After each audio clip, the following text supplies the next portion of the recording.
નમસ્તે વિદ્યાર્થી મિત્રો, આજે આપણે ધોરણ 5માં જે પાઠ નંબર 12 અપંગના ઓજાસ ભણ્યા હતા અને એ વિષય ગુજરાતીમાં છે.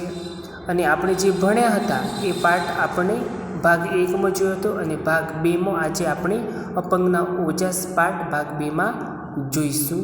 હોય પછી ઝડપથી દોડવાનું હોય અને એ પછી પગની ઠેકથી ઊંચો કૂદકો લગાવવાનો હોય. અન્ય રમતો કરતાં આ રમત પગની તાકાતની વધારે કસોટી થાય છે. અહીંયા રમત ઊંચો કૂદકો કૂદવાનો હોય છે ત્યારે અહીંયા પગની તાકાત વધારે જરૂર પડે છે.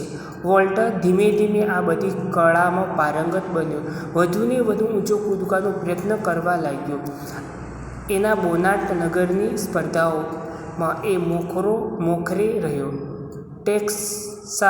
ટેક્સાસ રાજ્યની સ્પર્ધામાં એમણે વિક્રમ સ્થાપ્યો.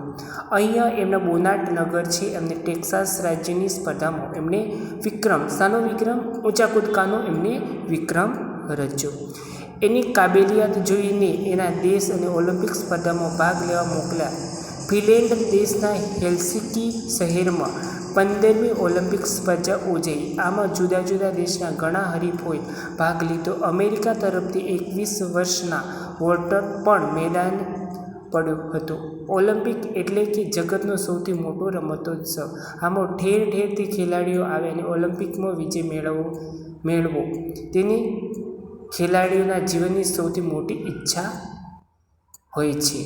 અહીંયા ઓલિમ્પિક એટલે કે વિશ્વવિખ્યાત, વિશ્વમાં સૌથી મોટી રમત અને આખા વર્લ્ડની રમત એને ઓલિમ્પિક વિશ્વવિખ્યાત રમત. એમાં અમેરિકા તરફથી વોલ્ટર હતું. ઊંચા કૂદકાની સ્પર્ધા માટે વોલ્ટર મેદાન ઉપર આવીને 2 મીટર અને 5 સેન્ટીમીટર ઊંચાઈ ધરાવતા વોલ્ટરની જેટલો ઊંચો એનો કોઈ હરીફ ન હતો. જગતના ચુનંદા હરીફો એની સામે ખડા હતા. વોલ્ટરનો તો સિદ્ધાંત હતો કે કદી હતાશ નહીં થઈ કામ છોડવું નહીં, કામ પાર પાડીને જ અટકવું.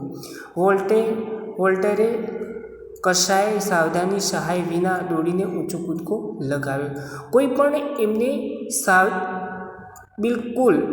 એમની કોઈની સહાય લીધા વગર ત્યાં જઈને ઊંચો કૂદકો લગાવે છે. પરિણામ જાહેર થયું. વોલ્ટર ડેવિસ પ્રથમ આવ્યો. એટલું તો ઠીક, પણ એમણે 2 મીટર અને 4 સેન્ટીમીટર જેટલા ઊંચો કૂદકો લગાવીને ઓલિમ્પિક સ્પર્ધામાં નવો વિક્રમ સ્થાપ્યો. આ 15મી ઓલિમ્પિક સ્પર્ધાના પહેલા જ દિવસે પ્રથમ ઓલિમ્પિક વિક્રમ સ્થાપનાર વોલ્ટર ડેવિસ બન્યો અને સુવર્ણચંદ્રક મળ્યો. તાળીઓના ગડગડાટથી વાતાવરણ ભરાઈ ગયું. વોલ્ટરની સિદ્ધિ રમતની દુનિયામાં માન આપી અને પુરુષાર્થ લોકોના દિલમાંથી આદર પામ્યો.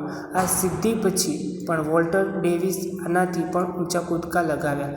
એક બિનસત્તાવાર સ્પર્ધામાં તો એમણે 2 મીટર અને 13.5 સેન્ટીમીટરનો ઊંચો કૂદકો લગાવ્યો હતો. હવે એનાથી ઊંચા કૂદકા પણ એ લગાવતો જતો હતો.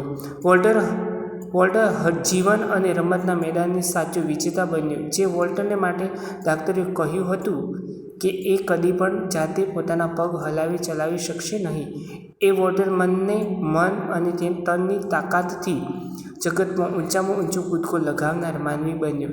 એમણે બતાવ્યું કે અપંગ અથવા અશક્ત કે લાચાર કે અસહાય નથી. એ હિંમત ન હારે તો ધારે તે એ કરી શકે છે.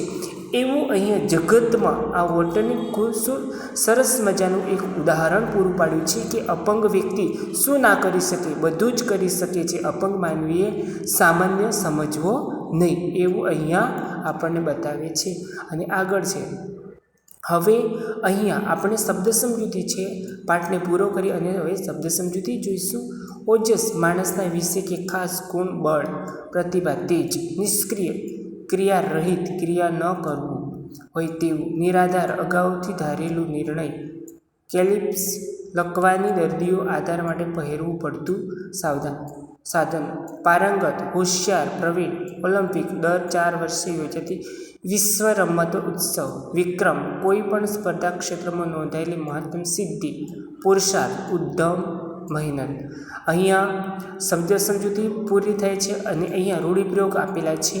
મોંમાં આંગળા નાખવા, ખૂબ આશ્ચર્ય પામવું એનો અર્થ છે. અહીંયા ભાષા સજ્જતા માટે છે.